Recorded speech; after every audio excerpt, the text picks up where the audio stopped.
Let's take the case of Scrum. Scrum has three roles. One, the product owner, the development team, and the Scrum Master. When we are forming teams, it's important to form the right people in the right role in the team. Let's talk about product owner role, characteristics of product owner and the kind of responsibilities the product owner has on a Scrum team. If we look at these characteristics of product owner, he or she must understand the needs of the customer very thoroughly. The product owner should be able to create and communicate the product vision so that everybody on the project can understand. And also the product owner should be able to understand what is the business value, how each feature is going to help the organization, and prioritize those features in the backlog of the product so that the team is going to use those prioritized features in their execution. So the product owner is the owner of the product, entire product that's being built. He or she is responsible for prioritization of the backlog.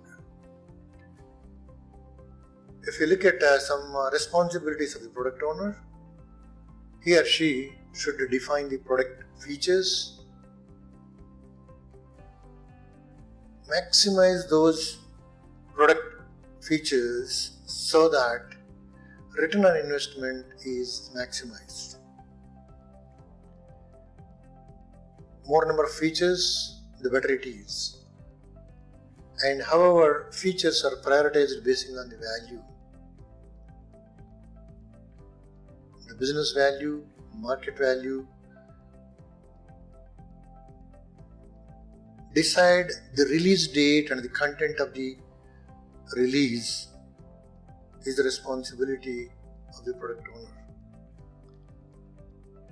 Also, the product owner has the right to accept or reject the features or the work that is developed by the team members.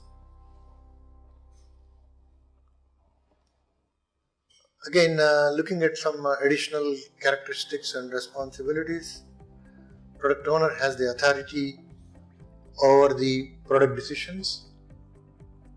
He or she is accountable for the success of the product. Product owner is empowered to make the decisions on product related criteria. Product owner should be able to collaborate very closely with the development team or any other business stakeholders. At the end of the day, product owner is only responsible for the success of the product or the failure of the product. That's why the product owner should define the features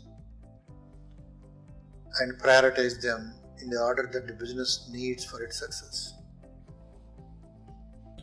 So when forming teams, primarily the development team we are referring to here, when forming development team in Scrum, we should look at the key characteristics and responsibilities of the individuals who can be part of the team. So the team has to be cross-functional team.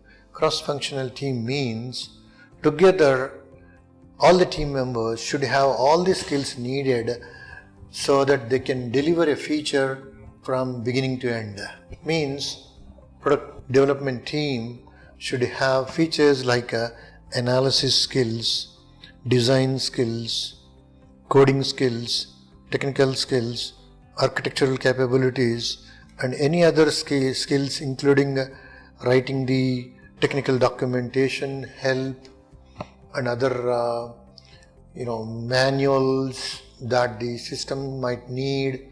All the skills are to be there together on the team. That kind of a team is known as cross-functional team. The size of the team is 6 plus or minus 3 according to the latest Scrum guide. The team organizes and manages their work on their own. Team is a self-organizing team, we mean.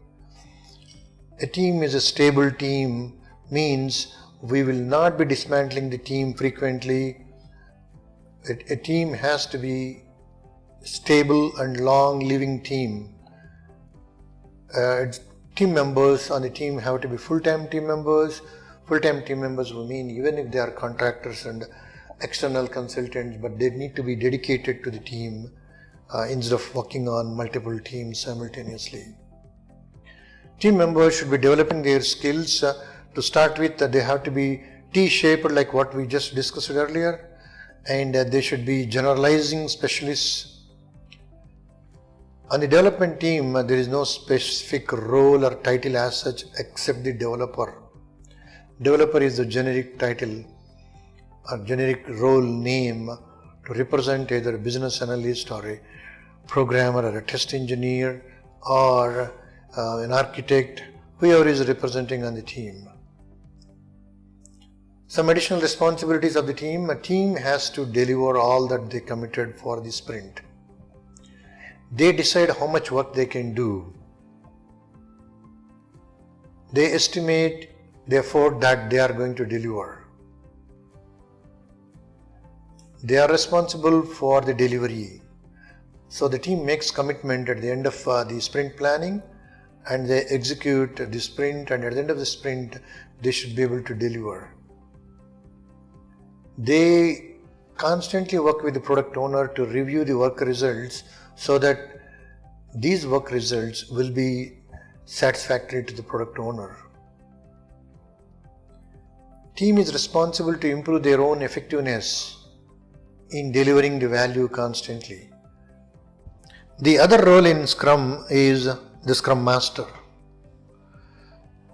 Scrum Master's characteristics and responsibilities. Let's try to give a brief list of those here. Scrum Master is a servant leader or a facilitator. That means Scrum Master has no authority on the team. He or she is leading the team by influencing the team. Servant leader means owning the change agent responsibilities as well. He or she is a role model for Scrum values and principles of Agile Manifesto. Scrum Master role is not a manager role, remember that.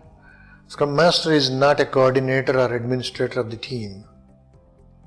He or she is the servant leader and a facilitator for the team to facilitate all the meetings and lead the team to high performance stage. He or she does not get involved into the day-to-day work as such. But some organizations might insist that. But typically Scrum Master is expected to help the team to improve the high performance levels. Additional responsibilities of Scrum Master ensures that the team is fully functional and highly productive all the times. Scrum Master helps everyone understand the Scrum's purpose and why they work in the Scrum said way. He or she ensures close collaboration among all the other roles and any other functions in the organization. Scrum Master protects the team from external interferences. He or she facilitates removal of any impediments of the team.